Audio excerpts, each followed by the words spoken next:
नमस्कार, UP live देख रहे हैं आप और मैं हूं आपके साथ शिवम चतुर्वेदी। बुलेटिन की शुरुआत करते हैं। उत्तर प्रदेश के मुख्यमंत्री योगी आदित्यनाथ ने बलरामपुर के घुगुलपुर में आयोजित जनसभा में उपद्रवियों और दंगाइयों को कड़ी चेतावनी दी। सीएम ने कहा कि गजवाई हिंद के नाम पर हिंसा करने वालों को नर्क का रास्ता खोजना होगा। बरेली हिंसा का उदाहरण देते हुए उन्होंने चेताया कि उपद्रव करने वालों को भारी कीमत चुकानी पड़ेगी। साथ ही धर्म परिवर्तन के मास्टरमाइंड छांगुर बाबा जैसे अपराधियों पर भी सख्त कार्रवाई का ऐलान किया। देखिए ये पूरी रिपोर्ट।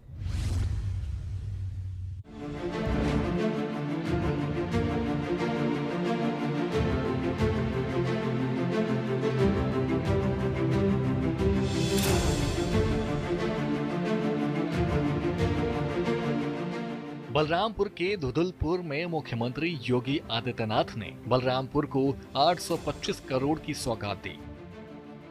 इस दौरान सीएम योगी ने खुले मंच से उन्होंने उपद्रवियों और दंगाइयों को कड़ा संदेश दिया। सीएम ने कहा कि गजवाई हिंद के नाम पर हिंसा फैलाने वालों को नर्क जाने का रास्ता खोज लेना चाहिए। मैं इन सभी परियोजनाओं के लिए बलरामपुर वासियों को हृदय से बधाई देता हूं और बलरामपुर वासियों के कुशल और मंगलमय जीवन के लिए मां पाटेश्वरी से प्रार्थना करता हूं। बहन और भाइयों, हमारा बलरामपुर जनपद भारत और नेपाल के सीमावर्ती क्षेत्र में स्थित है। बलरामपुर जनपद मां पाटेश्वरी का पावन धाम है। बलरामपुर जनपद बलरामपुर स्टेट के द्वारा किए गए अनेक रचनात्मक कार्यों का साक्षी है। बलरामपुर जनपद भारत के पूर्व प्रधानमंत्री श्रद्धेय अटल बिहारी वाजपेयी जी की कर्म भूमि के रूप में जाना जाता है और बलरामपुर जनपद एक कर्म ऋषि नानाजी देशमुख की कर्म भूमि के रूप में भी जाना जाता है।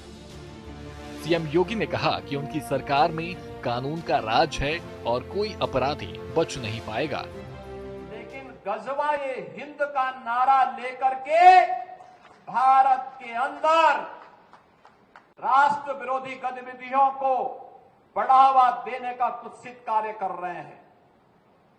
गजवाए हिंद हिंदुस्तान की धरती पर नहीं होगा। भारत की धरती, ये भारत के देवीय महापुरुषों, अवतारी महापुरुषों, देश के लिए अपना बलिदान देने वाले महापुरुषों के आदर्शों से संचालित होगा। गजवाए हिंद की कल्पना करना भी और उसका सपना देखना भी जहन्नुम में जाने का टिकट का रास्ता पैदा कर देगा।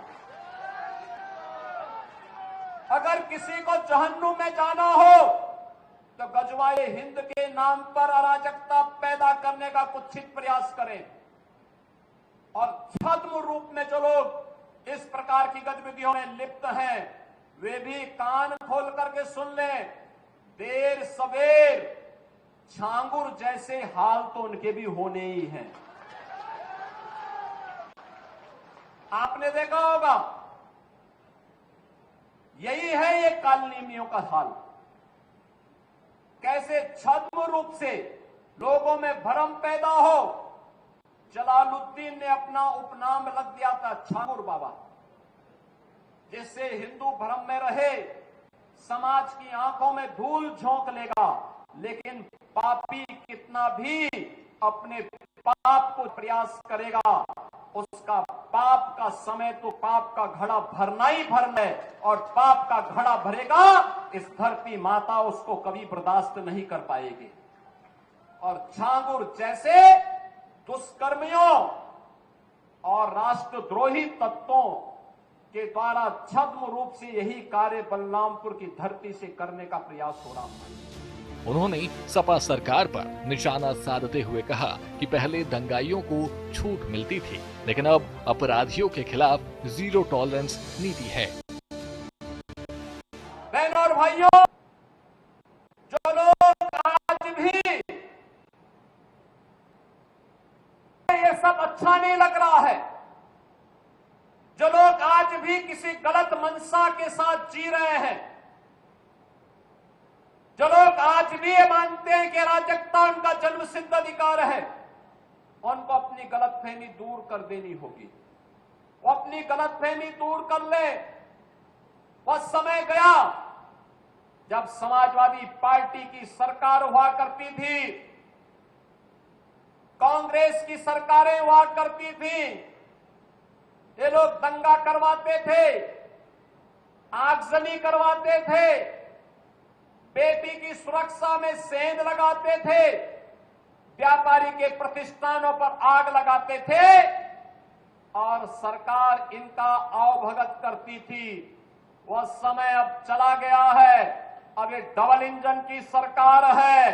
अगर बेटी की सुरक्षा पे हाथ डालने का प्रयास किया, व्यापारी के प्रतिष्ठान में आग लगाने का प्रयास किया, उत्साह और उमंग के उत्सव में कहीं पर अगर अराजकता पैदा करने का और उपद्रव पैदा करने का कुत्सित प्रयास किया तो मान करके चलिए कि ये रास्ता उनका सीधे नरक में जाने का होगा, सीधे नरक में।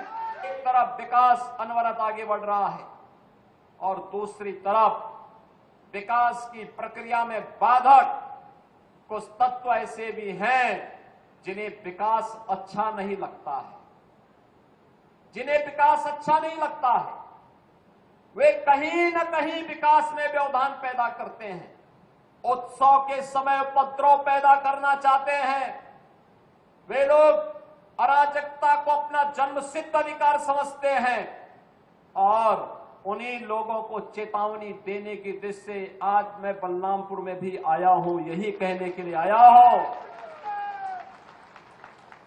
यही कहने के लिए आया हूं। अगर विकास में बाधक बनोगे और विकास की योजनाओं को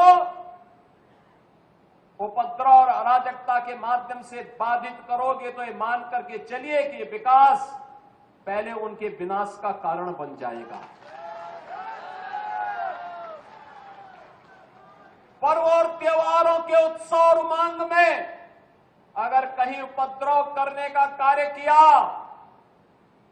तो ये उपद्रव की कीमत उनको वो चुकानी पड़ेगी कि आने वाली पीढ़ियां उनकी याद करेंगी कि कैसे होता है, क्या कीमत चुकानी होगी। बलरामपुर में सीएम योगी की जनसभा ने अपराधियों और उपद्रवियों को कड़ा संदेश दिया। बरेली हिंसा और धर्म परिवर्तन के मामलों में सख्ती से यूपी में कानून व्यवस्था को मजबूत करने का संकल्प दोहराया गया। ब्यूरो रिपोर्ट, सूर्या समाचार।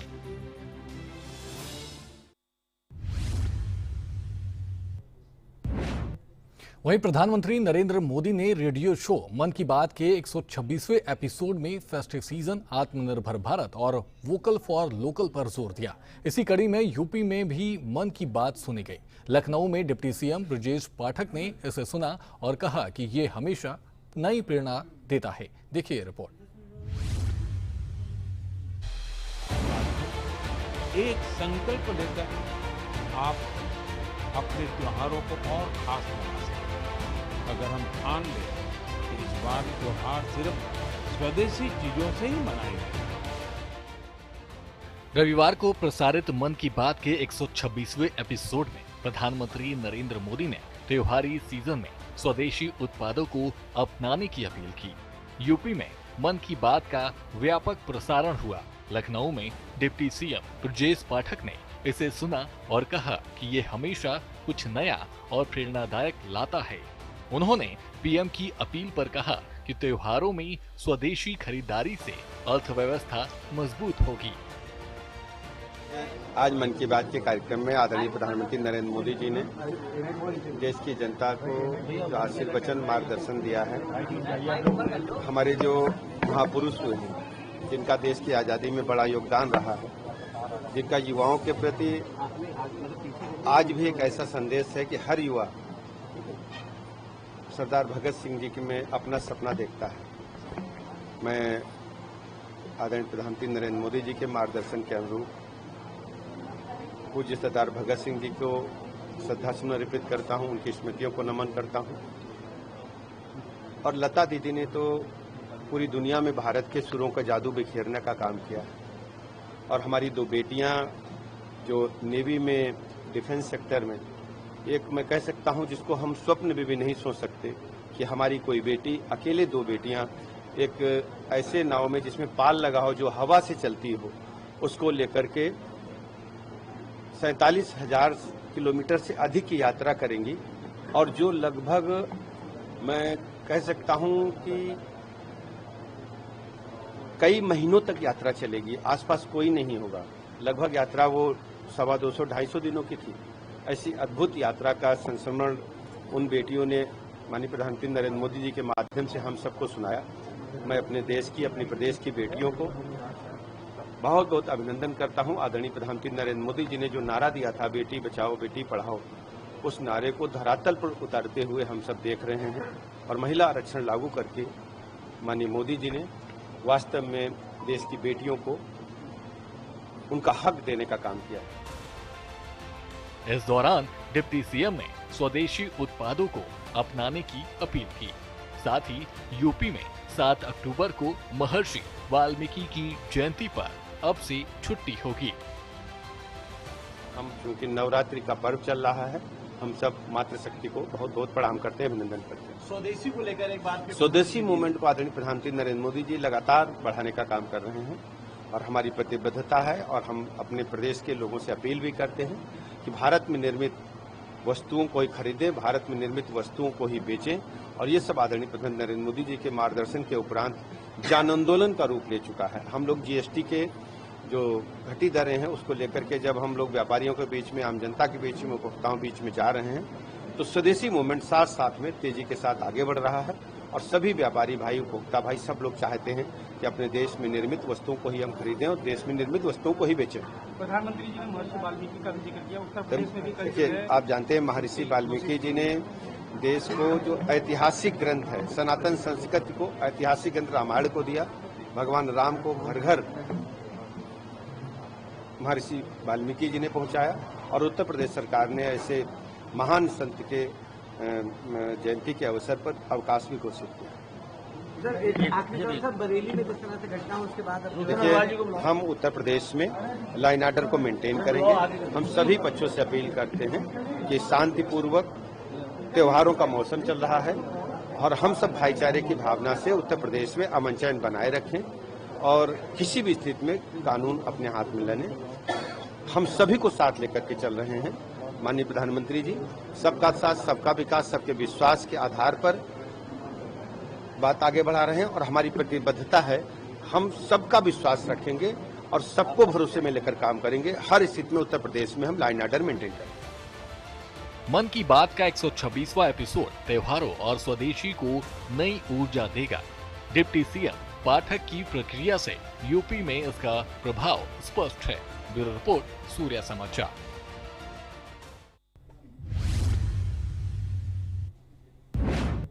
वहीं वाराणसी में कचहरी क्षेत्र में सड़क चौड़ीकरण के लिए अतिक्रमण हटाने का बुलडोजर अभियान चलाया गया। पुलिस लाइन से कचहरी तक की सड़क को चौड़ा करने के लिए उद्देश्य से अवैध निर्माणों को ध्वस्त किया गया। रूट डायवर्जन के बाद भारी पुलिस फोर्स की मौजूदगी में अनधिकृत अतिक्रमण पर कार्रवाई की गई। इस अभियान से यातायात सुगम होगा। देखिए ये पूरी रिपोर्ट।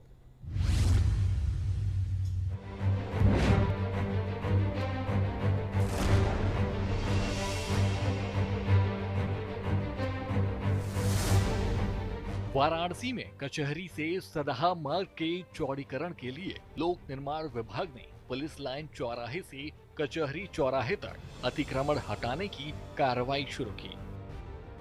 बुलडोजरों ने 35 अवैध मकानों और दुकानों को ध्वस्त कर दिया। इस 300 मीटर लंबे हिस्से को 60 मीटर चौड़ा करने का लक्ष्य है। पहले ड्रोन सर्वे कर अतिक्रमण चिन्हित किए गए और प्रभावितों को 3,52,00,000 रुपए का मुआवजा दिया गया।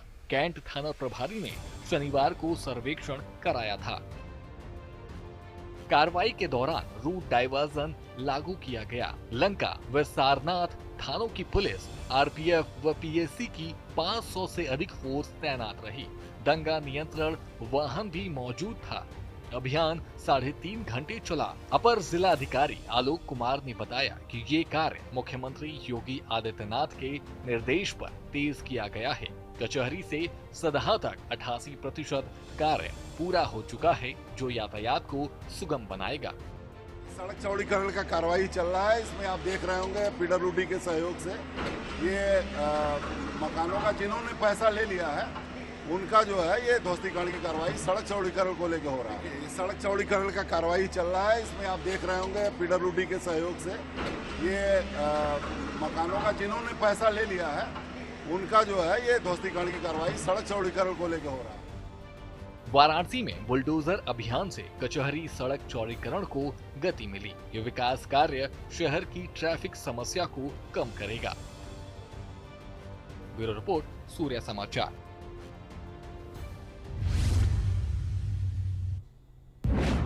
वहीं उत्तर प्रदेश में पुलिस का ऑपरेशन लंगड़ा जारी है। अपराधियों के खिलाफ सख्ती के तहत कई जिलों में मुठभेड़ हुई। झांसी के सीपरी बाजार में हत्या के 2 इनामी अभियुक्त गिरफ्तार। बुलंदशहर में वाहन चेकिंग के दौरान महिला पुलिस और स्वाट टीम ने गैंगस्टर को धर दबोचा। बलिया में नाबालिग से बलात्कार के आरोपी घायल। शाहजहांपुर में गैंगस्टर एक्ट का आरोपी पकड़ा गया। उन्नाव में चोरी के एक आरोपी को गोली लगी, दूसरा गिरफ्तार। देखिए पूरी रिपोर्ट।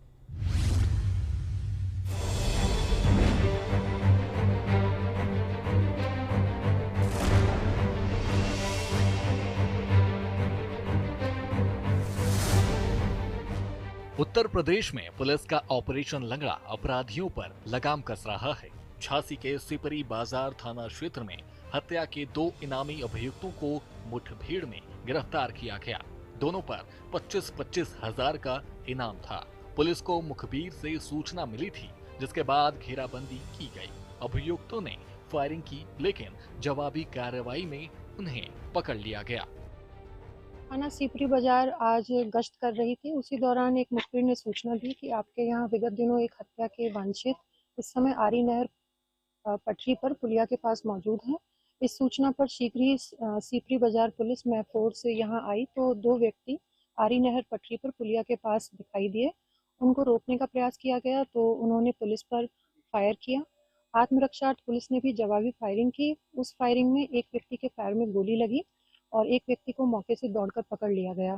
दोनों व्यक्ति ने पूछने पर अपना नाम अनिल यादव और कैलाश बताया। अनिल यादव के पैर में गोली लगी है और उपचार के लिए जिला अस्पताल भेज दिया गया है और आगे की विधिक कार्रवाई की जा रही है। दोनों ही अभियुक्त भोजला में 8 सितंबर को एक हत्याकांड हुआ था अरविंद यादव नाम के व्यक्ति का। उसमें वांछित अभियुक्त थे और दोनों पर ही 25-25 हजार का इनाम घोषित। बुलंदशहर में वाहन चेकिंग के दौरान महिला पुलिस और स्वाट टीम ने गैंगस्टर एक्ट में वांछित गैंगस्टर से मुठभेड़ की। आरोपी ने पुलिस पर फायरिंग की, लेकिन जवाबी कार्रवाई में उसे घायल कर गिरफ्तार कर लिया गया। यह मिशन शक्ति 5.0 अभियान के तहत महिला पुलिस की बहादुरी का उदाहरण है। आरोपी पर कई आपराधिक मामले दर्ज हैं। तथा मिशन शक्ति टीम के साथ स्वाट टीम देहात के साथ बीके स्कूल पब्लिक स्कूल चौराहे के पास चेकिंग कर रही थी। तभी मुखबिर खास द्वारा सूचना मिली कि एक बदमाश कस्बे की तरफ से बीके पब्लिक स्कूल की तरफ से होते हुए सड़क की तरफ आ रहा है। इस सूचना पर थाना पुलिस तथा उनकी टीम तथा स्वाट टीम अलर्ट हुई तथा वो भी जो है बीके पब्लिक स्कूल की तरफ आने लगी। बदमाश अपने सामने पुलिस को आता देखकर भागने का प्रयास किया, जिसमें भागते समय उसकी बाइक को मोड़ा तो उसकी बाइक फिसल कर गिर गई, जिसमें बदमाश अपने को गिरता देखकर उसने जो है पुलिस के ऊपर फायर कर दिया। पुलिस ने भी जवाबी कार्रवाई में फायर किया, जिसमें बदमाश के बाएं पैर में एक गोली लगी है। उससे जब पूछताछ की गई तो उसने अपना नाम सुहेल पुत्र आबिद निवासी हसनगढ़ थाना खुर्जा देहात जनपद बुलंदशहर का होना बताया गया तथा उसने ये भी बताया कि उसके ऊपर कई आपराधिक मुकदमे दर्ज हैं। उसके पास से एक तमंचा 315 बोर, एक खोखा कारतूस, एक जिंदा कारतूस तथा एक मोटरसाइकिल जो सिल्वर कलर की है वो बरामद की गई है तथा बदमाश को समुचित इलाज हेतु CSC जहांगीराबाद भेजा गया है तथा अन्य उसका आपराधिक इतिहास पता कर अग्रिम विधिक कार्रवाई की जाएगी। बलिया में नाबालिग लड़की से बलात्कार के आरोपी को पुलिस मुठभेड़ में घायल कर गिरफ्तार किया गया। आरोपी ने फरार होने की कोशिश में फायरिंग की, जिसका जवाब देते हुए उसके पैर में गोली लग गई। उसके कब्जे से हथियार बरामद हुए। एसएसपी ने बताया कि ये कार्रवाई महिलाओं की सुरक्षा के लिए प्रतिबद्धता दर्शाती है। 12/25 धारा 70(2) BNS 137(2) BNS और पॉक्सो एक्ट की धारा 5G6 पंजीकृत हुआ। पुलिस तत्काल कार्रवाई करते हुए नामजद अभियुक्त राजकुमार पुत्र राजेश निवासी सुखपुरा को गिरफ्तार किया गया। गिरफ्तारशुदा अभियुक्त दौराने पूछताछ उसने असलहा घटना में प्रयुक्त को बरामदगी हेतु बताया। उसी क्रम में पकड़ी पुलिस अभियुक्त राजकुमार को लेकर बगहा पुलिया पर गई। अचानक अभियुक्त ने अपने तमंचे से पुलिस पर फायर कर दिया, जिसके क्रम में पुलिस ने आत्मरक्षार्थ कार्रवाई करते हुए उस पर कार्रवाई की, जिसमें उसके दाहिने पैर पे गोली लगी है। शाहजहांपुर में गैंगस्टर एक्ट के आरोपी को मुठभेड़ में गिरफ्तार किया गया। आरोपी चोरी और नकबजनी के मामलों में वांछित था। पुलिस को सूचना मिलने पर घेराबंदी की गई, जहां आरोपी ने फायरिंग की। जवाबी कार्रवाई में उसे पकड़ लिया गया। उसके कब्जे से तमंचा और कारतूस बरामद हुए। ये फुरकान कुरैशी है बेसलपुर का। इसके विरुद्ध इसी वर्ष गोकशी का अभियोग पंजीकृत हुआ था और उसके बाद गैंगस्टर एक्ट का मुकदमा कायम किया गया, जिसमें फरार था। इसकी तलाश पुलिस कर रही थी। निगोही पुलिस को ज्ञात हुआ कि किसी वारदात की फिराक में ये थाना क्षेत्र में आया हुआ है। पुलिस द्वारा गाड़ाबंदी की गई, जहां पर ये आता दिखाई दिया। इसको रोका गया, किंतु उसने पुलिस बल पर फायर कर दिया। आत्मरक्षार्थ फायरिंग में इसके पैर में गोली लगी है। सारी भर्ती है, स्थिति सामान्य है और अग्रिम विधिक कार्रवाई की जा रही है। उन्नाव में चोरी के एक आरोपी को मुठभेड़ में गोली लगी, जबकि दूसरा गिरफ्तार हो गया। आरोपी नवाबगंज लूट मामले से जुड़े थे। सुबह 4:30 बजे हुई मुठभेड़ में एक आरोपी घायल हुआ। उसके कब्जे से 315 बोर पिस्तौल और नकदी बरामद हुई। एसपी ने कहा कि फरार साथी की तलाश जारी है। इसमें क्या हुआ था कि 2 अज्ञात चोरों द्वारा चंपापुरवा के घर में घुसकर ताला तोड़कर कुछ चोरी करी गई थी, जिसमें एक सोने का मंगलसूत्र और 3 चांदी की छिबिया और अन्य जेवरात चुराए गए थे। इसी के विवेचना के क्रम में सीसीटीवी को तलाशा गया था, तो प्रकाश में 2 नाम आए थे। मुखबिर खास की सूचना पर पता करा गया तो पाया कि ये 2 लोग गगनी खेड़ा के एरिया में छुपे हुए हैं। थाना गंगा घाटी पुलिस यहाँ मौके पर पहुंची और घेराबंदी शुरू करी, तो इन लोगों के द्वारा पुलिस के ऊपर फायरिंग करी गई। जवाबी कार्रवाई में सूरज एक अभियुक्त है, जिसके पैर में गोली लग गई। उसको चिकित्सा हेतु अस्पताल भेजा गया है। दूसरा अभियुक्त जो है सुरेंद्र उर्फ मट्टू, उसको गिरफ्तार कर लिया गया है। इन दोनों के खिलाफ कई मुकदमे पंजीकृत हैं। यूपी में ऑपरेशन लंगड़ा से अपराध पर लगाम लग रही है। झांसी, बुलंदशहर, बलिया, शाहजहांपुर और उन्नाव में ये मुठभेड़ें कानून व्यवस्था को मजबूत करने का संकेत है। ब्यूरो रिपोर्ट, सूर्या समाचार।